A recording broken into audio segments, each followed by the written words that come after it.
Meu nome é Mary Sui Carvalho Pereira.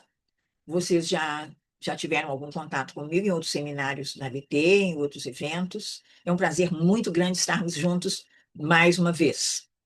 É uma honra participar desse 57º Seminário Brasileiro de Tecnologia Educacional, que nos reúne para discutir a integração da ciência, tecnologia e inovação na educação. O que está em pauta hoje não é apenas a atualização normativa.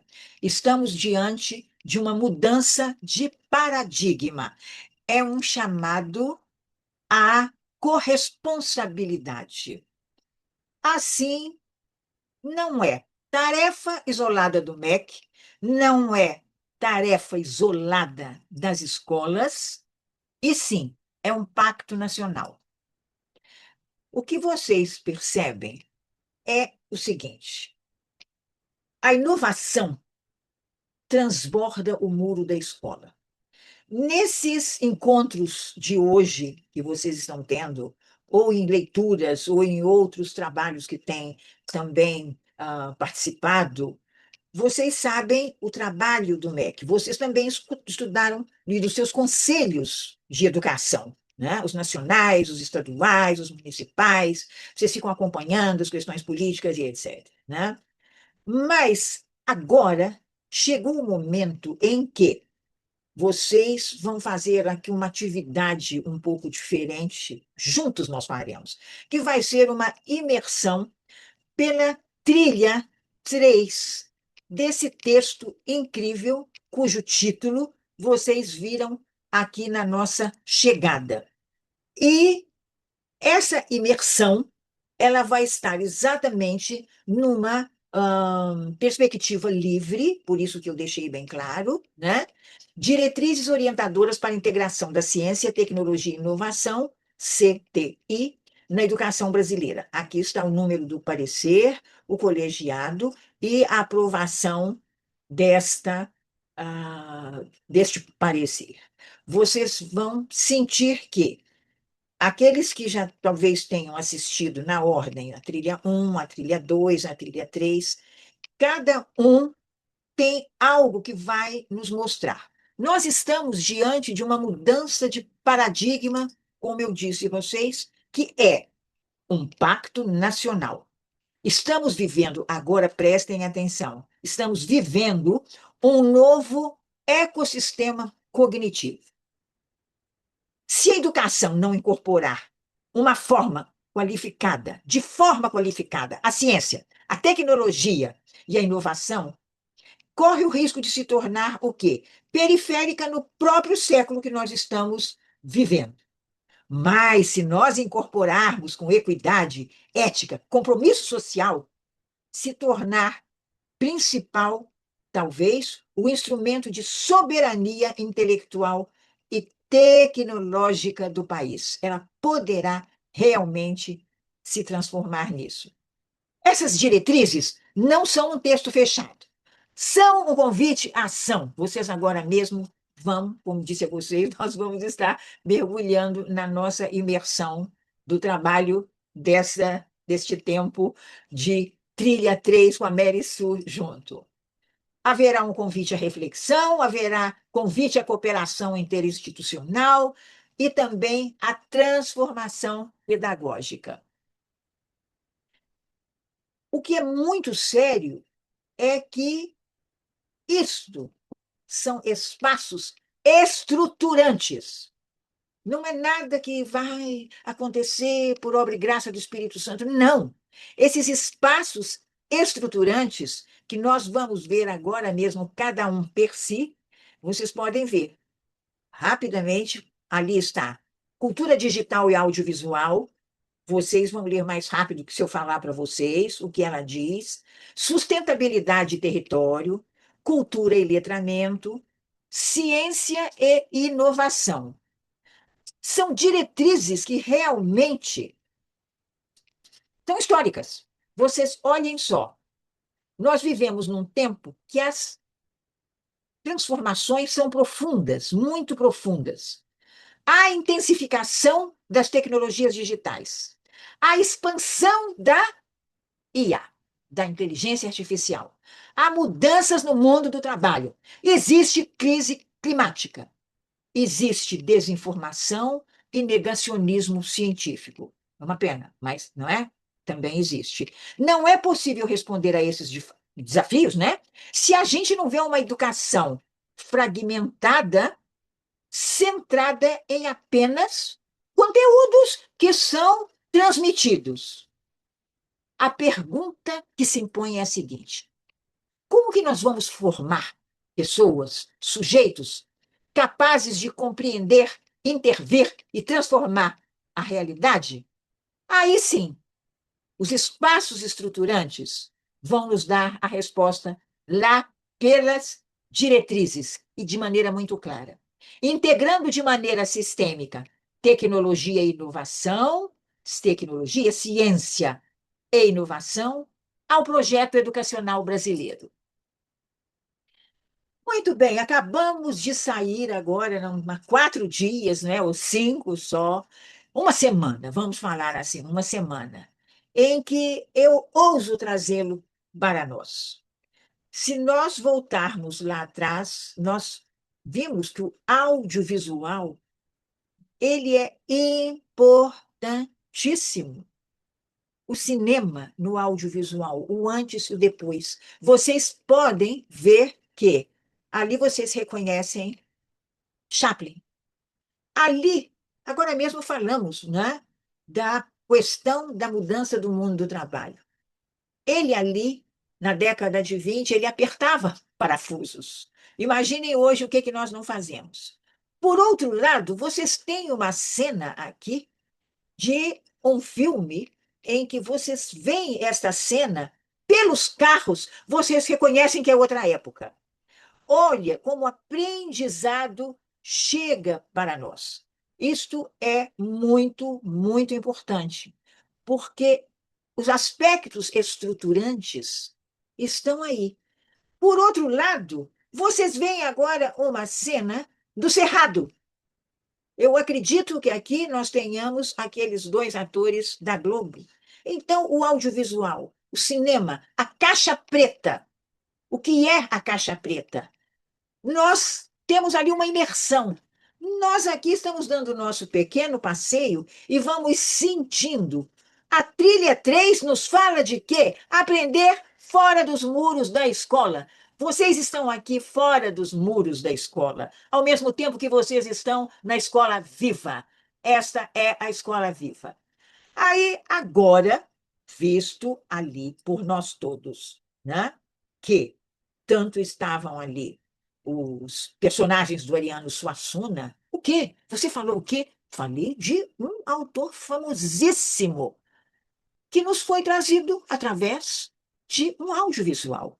Vimos lá aquele filme de 2020 que todo mundo aqui é muito jovem, mais de 35, sou eu. Então, vocês foram lá embaixo e viram através de conversas de avós, de avós, de pai, de mãe, de filmes que são muito interessantes, antigos, na história do cinema. E vocês têm oportunidades de irem o quê?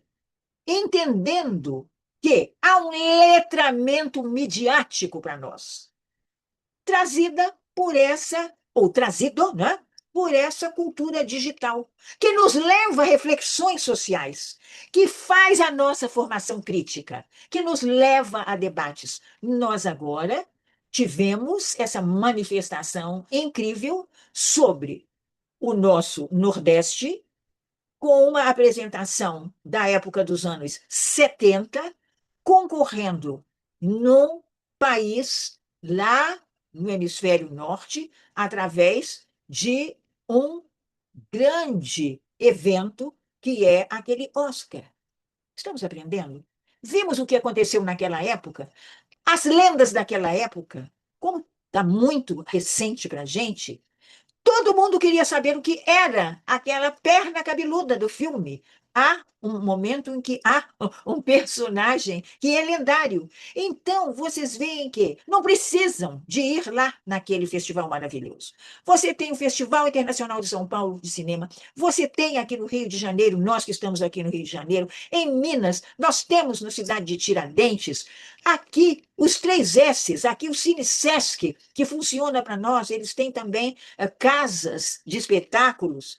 Então, é isso que nos faz o quê? Darmos o passo da aprendizagem fora dos muros da escola. Mas isso vai estar dentro do muro da escola também. Sociedade e ecossistema. Quem lembra dos três R's? Eram só três R's. Lembram que a gente terminava com reciclar, né? Agora vocês já têm cinco R's da sustentabilidade, né? Repensar, reduzir, recusar, reutilizar e reciclar. Estão aí, os três estão lá, com mais dois. Isto é que nos mostra. Mostra o que, Mary? Por que o ecossistema? Olhem só o que está dentro do mundo. O ecossistema, a comunidade, a população chegando no organismo. Isso tudo dentro, mostrando a sustentabilidade daquilo que nós precisamos de entender, conhecer. Estamos lá fora da escola. Olhem só, próximo a você, dentro da sustentabilidade do ecossistema. Olhem só. Relações com territórios, aprendizagem ao ar livre, cultura de sustentabilidade, vivência ecológica, consciência sobre o futuro do planeta. O Parque da Tijuca, para aqueles que moram no Rio de Janeiro. Para vocês, lá no Rio Grande do Norte, aquele cajueiro que é gigantesco. O que nós sabemos do Amapá, aí vocês diriam: isso é educação flexível? É a educação, é a aprendizagem híbrida que veio dentro da escola. Nós ouvimos falar, vimos nos livros, o professor contou, mas nós também estamos procurando isso. E nós sabemos que isso, olhem aqui a Ecomodas. É impressionante o que nós hoje já sabemos que podemos fazer por nós com isso da sustentabilidade do ecossistema. E então, mais ainda, avançando, nós encontramos o seguinte: cultura e letramento. Vocês já perceberam como estamos cercados de possibilidades de bibliotecas? Aqui vocês estão vendo a Biblioteca Parque. Em todos os estados que nós estivermos, muitos de vocês que saem do país voltam e dizem: Nossa, mas eu fui à Colômbia e entrei numa biblioteca que havia um lugar onde as crianças todas tinham as suas almofadas. Nós vamos aqui, no nosso vizinho também, a Argentina, e temos aquela maravilhosa livraria, e você chega lá, você enlouquece. Só de você estar junto dos livros, aquilo é quase como se você estivesse absorvendo. É um néctar para a nossa cognição. E, a partir daí, nós observamos que ambientes que conectam leitura, cultura e formação intelectual não serão só aqueles exemplos que nós temos ali, né?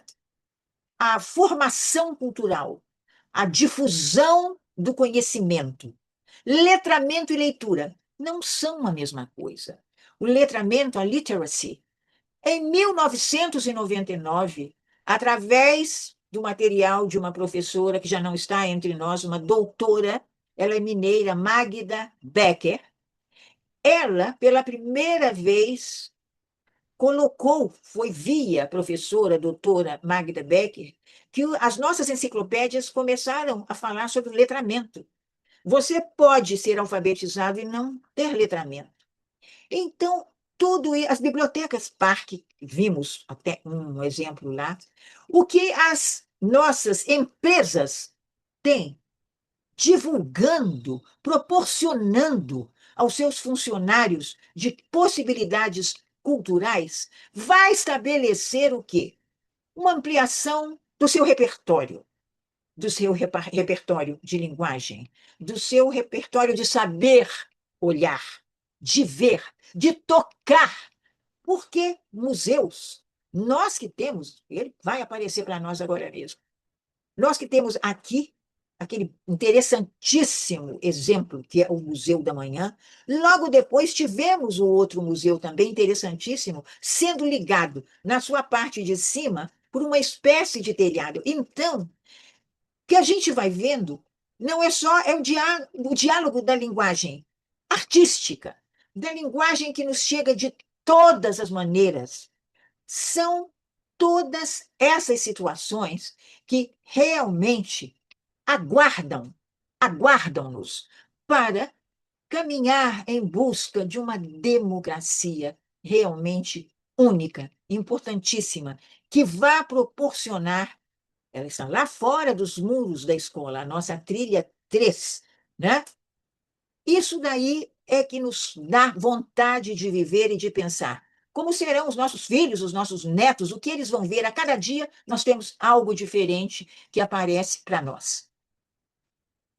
Ciência e inovação. Olhem só. Vocês, lá no início, vocês escutaram algo que dizia assim: do museu ao hackathon, à ciência e cultura, ao cinema. Será que sabem o que é o hackathon? É uma coisa fascinante. Vocês, vários aqui, já devem ter participado, participam, desenvolvem junto com seus pupilos, né? E, como vocês viram, hoje nós estamos aqui bem voltados para o ensino superior. Ele é um evento presencial ou virtual, com tempo delimitado de horas a dias, né? Em que os participantes se organizam. Para quê? Para identificar um problema real, propor soluções inovadoras, construir um protótipo, um modelo inicial e, finalmente, apresentam aquela proposta até para uma inovação. Aqui vocês podem sentir melhor. Olhem aqui, bem no nosso pé de página aqui, não é? Um grupo provavelmente num encontro, né? Neste encontro intensivo de inovação e solução de desafios. Estou fora dos muros da escola? Vocês diriam assim, ah, mas isso está lá dentro, está no lugar. Até pode estar em algum local daquele ambiente chamado escola. Mas o que nos leva a isso? Museus e centros de ciência aproximam o público das descobertas científicas e estimulam a curiosidade. Os hackathons, eles fazem coisas que até Deus duvida, porque as pessoas é diferente de projeto. Ali, realmente, a inovação, ela chega à solução de desafios, né? A curiosidade científica, o pensamento investigativo, a cultura de inovação, o hackathon e os desafios criativos. Diriam vocês, mas isto é possível? Isto não é só possível, isso está acontecendo. Integrar ciência, tecnologia e inovação à educação brasileira significa afirmar que a ciência voltada ao interesse público. Isso estará acontecendo? Nós estamos fazendo, nós, do mundo acadêmico, nós que estamos colaborando, nós que somos chamados, que somos convidados, somos de áreas diferentes. Vamos proporcionar inovação, eu vou falar até inovações acessíveis a todos. Vamos propor. Enquanto nós também, professores, atuamos na condição de autores do conhecimento. O território reconhecido como espaço de produções de saberes. Foi isso que vocês puderam sentir nesta imersão que começou com o cinema, que começou na Caixa Preta, que vocês têm oportunidade de explorar, que lembramos de um diretor de cinema, que agora está famoso, mais conhecido aqui no Brasil, que fez um apelo dizendo: entendam melhor onde podemos chegar se estimulamos. Isso é algo no Brasil que vocês estão vendo começar a ganhar um espaço. Será que fui ousada de trazer a caixa preta como um exemplo maior hoje aqui para nós? Não há democracia sólida sem cultura científica e sem educação inovadora. Pergunto eu a vocês: vamos fazer parte dessa educação inovadora? Sim, participando de eventos como este que estamos aqui, lembro eu mais uma vez, reunidos pela ABT, Associação Brasileira de Tecnologia Educacional, que sempre esteve na vanguarda. Ela é uma jovem, nos seus 54 anos. Gente, o desafio está lançado. A responsabilidade é nossa. E a transformação começa nas práticas que nós decidirmos construir a partir de agora. Com calma, revejam essa trilha 3 que ousou convidar o cinema como mais um passo em busca dessa democracia sólida, que ela tem a sua cultura científica que está realmente, nós a cada momento sabemos que ela está cada vez mais próxima, mais junto de nós. Eu diria, então, a transformação começa nas práticas, estou repetindo, por favor, que decidimos construir a partir de agora. Toda a responsabilidade é nossa. Nós saímos fora dos muros da escola. Nós somos a escola viva. Obrigada.